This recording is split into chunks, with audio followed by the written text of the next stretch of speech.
All right, hey everybody, welcome to my podcast. This is Rombi Uncensored. I'm so excited, but I want to invite you to this so that at least you guys can listen. Interview that we had in Kenya by Mr. Saviour Kasukuwere. But what's more important is that they all have the desire to make Zimbabwe great again. You know, don't forget that. That's the most important part. We want to come together, roll our sleeves, and build Zimbabwe to be the Zimbabwe that we are proud of and that we want. As that's what we want. So I'm super excited, but I don't want to take much from you because I want you guys to just roll yourself in so you can have a time. Please take your drinks, some popcorn, because life is about to happen. Take a listen. Highest rates of inflation and accusations of an intensified crackdown on the opposition. Saviour Kasukuwere, one of the presidential candidates in the upcoming Zimbabwe elections, now joins us live on Africa Speaks. It's great to have you here, sir. Thank you very much. Yes, and it's barely a month before the general election. What brings you to Kenya? Well, I've been in Kenya. Obviously, Nairobi is a great part of Africa. Yeah. In this region, I've been meeting some stakeholders and colleagues, just appraising them of the electoral process in Zimbabwe and also of my presidential campaign. Yeah, and I hope you're enjoying the food, the hospitality. Nairobi, always. Yeah. Yeah, it's a beautiful place. You know, the climate is good. The Kenyaji chicken, I enjoy it so much, with munyo.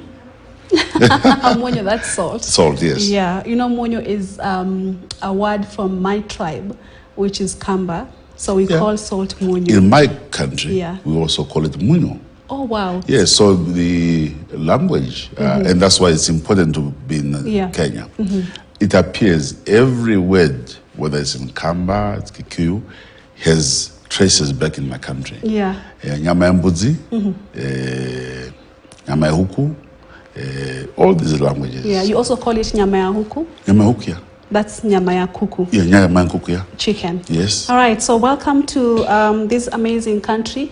And you know, it's barely, again, a month to the elections, and most of the your competitors and other politicians and other leaders back home could imagine that you're here for political reasons, yeah? Well, that's their imagination. Obviously, we're in politics. Yeah. That's the marketplace of politics. We are also here because Pan-Africanism requires that we explain our views, policies, and programs, not only to the people of Zimbabwe, but to the greater audience of Africa. All right. Once again, we welcome you to our studios. Thank you very much. So let's get straight to our conversation. We are headed to the elections. Just before this conversation, we saw what, you know, political pundit, they are saying that, the pundits are saying that it's a witch hunt on opposition. We've seen a lot of arrests right there. You again in your statement said that we are headed to the elections, and again the incumbent, who is one of the candidates for this year's election, is using the powers that he has the wrong way. Do you still hold to that? Oh, yes, indeed. Yeah. I think he has weaponized state institutions to protect himself, and that's unacceptable. He must also draw a limit. He must have a limit to what he should do. He must respect the Constitution. He must respect the laws of our country. He must also respect the rights of other political players. You've just been saying the incarceration of Job Scala, which is unprecedented. He has not been given bail. He has not been given a chance to be tried fairly. And you have a person jailed without charge for almost a year, over 365 days. It's wrong. And these are some of the issues that have made us stand up and say, no, we must take a stand and challenge Emerson Mnangagwa. Yeah. Because our country can't continue on this trajectory. We cannot allow him to take the whole country for a ride. It's not a personal property. The country is not a private property. It belongs to all Zimbabweans. Yeah. So when we come to discuss or talk about national issues, we all have a role to play. So we have taken this decision because we believe the elections are the moment where people must make a decision. 23 August, the people of Zimbabwe shall decide whether they're going to continue for the next 5 years with this kind of behavior or not. We need to reposition our country, recalibrate it on harmony, cohesion, reconciliation, and focus on the economy. There is a lot that we can do around fighting the poverty levels in our society, fighting to bring about our economies, integration, with the discussion must be new. We need a new discussion. We need a new deal for our people. Yeah. We can't continue this way of doing things. And you talk about new discussions. You're not new to the Zimbabwe politics. You're one of the longest serving officials in the government, especially in the former administration for the later Robert Mugabe. So why, if I ask, why President Saviour, what new really are you bringing? Well, President Saviour Kasukuwere is an experienced political player who has understood the mistakes we've done in the past, who has also appreciated the strength that we had in the past, but who believes those experiences and acknowledging the things that went wrong in our country, realizes that we can actually have a better country. I want to implement an agenda that allows Zimbabwe to move forward. I want to implement an agenda that is economic in nature, that brings about all citizens, that talks about national cohesion, reconciliation of our people, that looks at reviving especially the economy, also reviving the leadership. In fact, quite a number of the leaders who are still in place, I also found them there. They were in there when I was still in primary school. So whilst people say I've been there for long, I'm actually not that long, but I still accept that as part of the collective, we made decisions, and those decisions could have been the correct decisions, and obviously it's a judgment issue. But we want to build on the foresight of our forebearers, the things that they did for us, which were correct, the education, the liberation of our country, the empowerment programs, the land questions. These provide a background upon which we can do much more to fight poverty, disease, and rebuild Zimbabwe. Yeah, and from your statements, you have no problem with Zanu PF as a party. So why are you running as an independent candidate? Well, I'm running as an independent candidate because I think I have a capacity much better to provide better direction and a vision for the country. I want to move away from this toxic politics, where the parties have now become captured in a sense, and are now being used by individuals to achieve their own individual desires. I have no problems with all the political parties. They can sit and fight. Are you still a member of Zanu? I was expelled from Zanu. But for all intents and purposes, my ideas and beliefs were very much Zanu PF. But I'm no longer a member of Zanu PF. I now embrace a view that Zimbabwe is far bigger than the beliefs or views of individuals. We need to liberate Zimbabwe from the clutches of political dinosaurs who are in these political institutions. And that's why I take Zanu PF as a plane that was hijacked in November. And we actually must also rescue the passengers who are in that plane. That's my view. So from November 2017, Zanu PF became a different animal altogether, because the leader was not elected. He has never subjected himself to a free and fair political process. He has tried by all means to stifle debate within the party. So we put that behind us. We now need to look at the country. What is that we can do? In my view, we need to be able to reconcile with everybody, build a government that draws on the strengths of our people from all the political parties, as well as what the Constitution allows the president to have, about 6 seats, 7 seats. And that's what we will use to build a new government. And what do you mean by saying that he has never been elected? Because he was part of the other election running against the opposition leader then, Chamisa, and he emerged winner. And right now we are seeing again the opposition leader is part of the candidates that have been cleared to run for presidency in Zimbabwe. Well, I have my doubts on how he made it in 2018. I mean, he scraped through. 0.4. I don't know where that 0.4 comes from, but 0.4, 0.8, 50? No, well, actually, up to this day, we don't actually know what the number is, whether it's 50.4 or 50.8. Some say 50.8, some 50.4, but the magical word will be 50 plus 1. Yes. Okay, so once he gets that one, that was fine, okay. yeah. But I don't want to go into that because I have my doubts whether actually he did indeed win. All right. So now he's again wants to retain his seat as the president. You had your doubts then whether he won because he was sitting on the throne, quote unquote. Exactly. So do you again believe that the elections are going to be free and fair? Well, we have to Yeah. have elections that the world can judge as free and fair. I say this with the interests of the whole country seriously considered, that it's very important to hold these elections and for Zimbabwe to be judged by the world as having been able to conduct itself.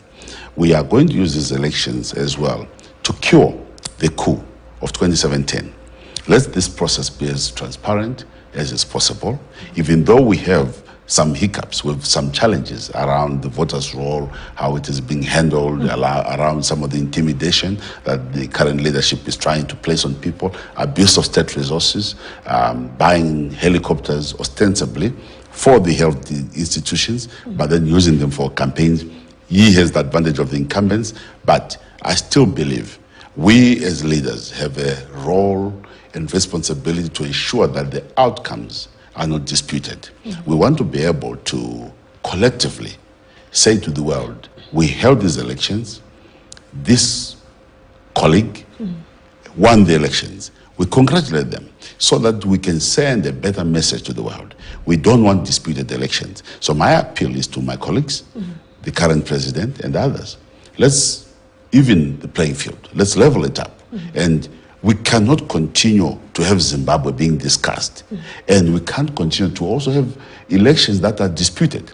If there are disputes, they should be referred to the courts. But there should be disputes that are not created by the system or the administration deliberately. Let there be mistakes, but overall, we should allow these elections to create a new opportunity for Zimbabwe. The people are sick and tired of the noises we make as Zimbabweans. We want to have a new vision, a new process, a new future, not based on how I've been cheated. You go to court, you are maybe dismissed unfairly, and so forth. That's what we want to put behind us. And before we get to the issues affecting Zimbabweans, please clear the air on this matter. Your critics say that you're working with the opposition probably to dent Mnangagwa's votes. Is that true? I don't know why the others are not working together to dent my votes. Why should I be the one working to dent someone's votes? I am coming to the election because every 5 years, the law allows for a citizen of Zimbabwe who qualifies to stand for presidency. And once you lift your hand up and say, I'm available, I'm not doing that for somebody else. I'm doing that because I think I can offer a different view, a vision for Zimbabwe. So my chances are based on how I'll conduct myself and present myself to the people of Zimbabwe. It's not tied to the fortunes of either of my colleagues who are also participating in the elections. All right. And let's now have a look at some of the issues, especially issue number one, the cost of living crisis that continues to be at the core of the voters in Zimbabwe. And when you look at what has been happening, the prices have rose up to 86%, and that's one of the highest annual inflation rates in the world. How do you plan to turn this around? We have the crisis in our economy. We have allowed things to get out of control. We have inflation, which has gone through the roof. We have unemployment, which is so huge. We have corruption in our country. We have macroeconomic instability. We have a civil service that is underpaid, but also which the wage bill is way beyond our capacity as a country. So we have a plethora of challenges that are associated with the economy that will require a lot of discipline. The first thing that we must instill in our system is discipline. We must be able to live within our means. Our expenditure must equate to our incomes. What are we receiving? Are we not exposing our people? Some of the things that have been done in terms of economic management leaves a lot of concern to the majority of our people. Secondly, we've had cases of gross corruption, just uninvestigated, swept under the carpet. The gold scandal just a few months ago, which was exposed by Al Jazeera. Again, these are affecting our economy. confidence. Our own people must have confidence in the economy for them to invest, for them to save their money in the economy.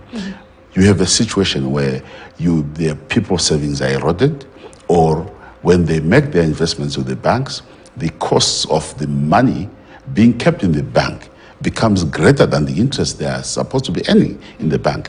These are all factors that have militated against a successful economic recovery for our country. So we need to restore confidence in the market. We need to get our macroeconomic fundamentals correct. We need to start living within our means. We need to encourage investors to come into Zimbabwe.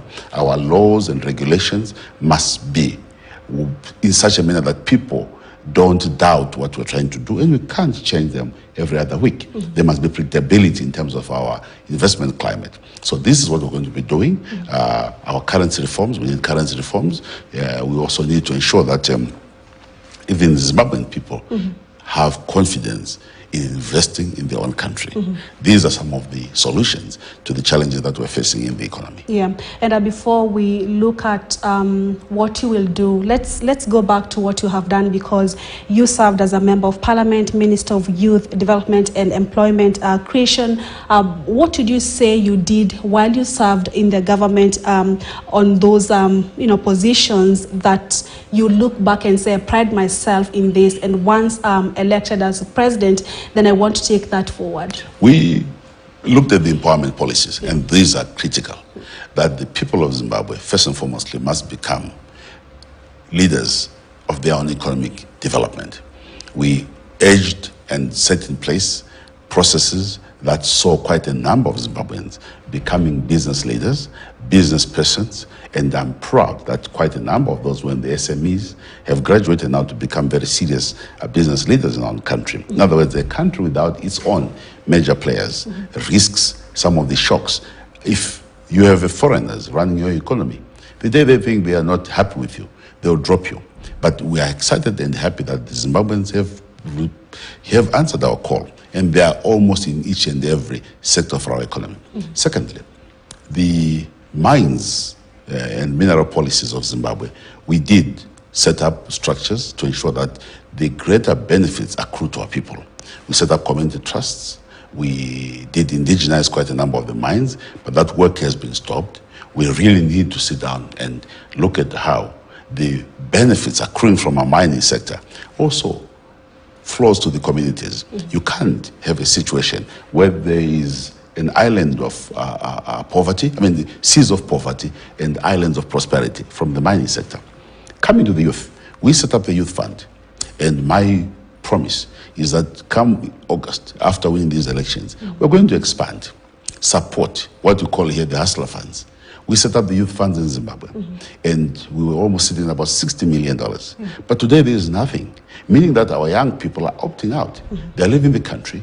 They need just some injection into their small businesses, because without that injection, you can't create taxpayers going forward.